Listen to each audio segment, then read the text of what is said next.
भारत और चीन के बीच 6 नवंबर को कोर कमांडरों के बीच 8वें दौर की वार्ता के बाद भी पूर्वी लद्दाख से सेना हटाने पर कोई सहमति न बन पाने के कारण अब लगभग ये तय हो गया है कि दोनों ही देशों के सैनिकों को जमा देने वाली भयंकर ठंड के बीच आने वाले कई महीनों तक डटे रहना होगा।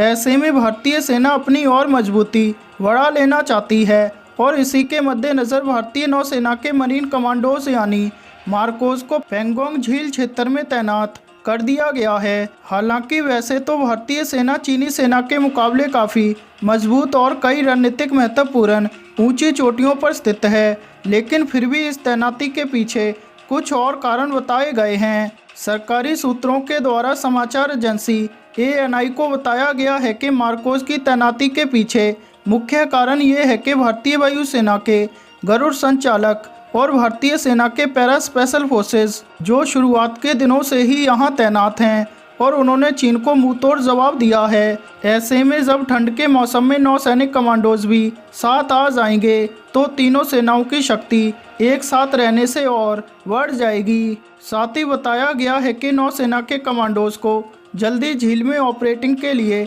नई नावें मिलेंगी, जिनसे मौजूदा बुनियादी ढांचे को अधिक मजबूत करते हुए झील पर नज़र रखी जा सकेगी। अब ऐसे में बात करें भारतीय नौसेना के मरीन कमांडोज यानी मार्कोस की, तो बता दें जम्मू कश्मीर के बुलर झील क्षेत्र में भी आतंकवाद से निपटने के लिए मार्कोस की टीमें तैनात हैं। तो वहीं भारतीय वायुसेना ने 2016 के पठानकोट अभियानों के बाद कश्मीर घाटी में गरुड़ की तैनाती शुरू की थी। उनकी तैनाती के तुरंत बाद गरुड़ स्पेशल फोर्स ने अपनी ताकत साबित कर दी और 26/11 के आतंकवादी ज़हीर उर रहमान लखवी के भतीजे के नेतृत्व में आतंकवादियों के एक ग्रुप को ख़त्म करने के लिए एक अशोक चक्र, 3 शौर्य चक्र और कई अन्य वीरता पुरस्कार प्राप्त किए। उस ऑपरेशन के बाद वायुसेना कश्मीर घाटी में आगे की तैनाती के लिए लगातार गरुड़ टीमों को भेज रही है। तो वहीं बात करें मार्कोस कमांडोज की ताकत की, तो इसका अंदाज़ा इसी से लगाया जा सकता है कि समुद्र के भीतर दुश्मन देश की घुसपैठ या आतंकी हमले की मंसूबों का तोड़ भारतीय नौसेना के जांबाज मरीन कमांडोज मार्कोस ही हैं, क्योंकि मार्कोस मारक और ख़तरनाक होते हैं। दुश्मन की समुद्र के अंदर हर चाल को भांप लेते हैं। इनकी इसी खूबी के चलते अमेरिका भी अपने सील कमांडोज का संयुक्त अभ्यास भारतीय मार्कोस के साथ ही कराता है। इसके अलावा 26/11 के मुंबई हमले में मार्कोस ने ऑपरेशन ब्लैक टॉर्नेडो चलाकर सारे आतंकवादी ठिकाने लगाए थे।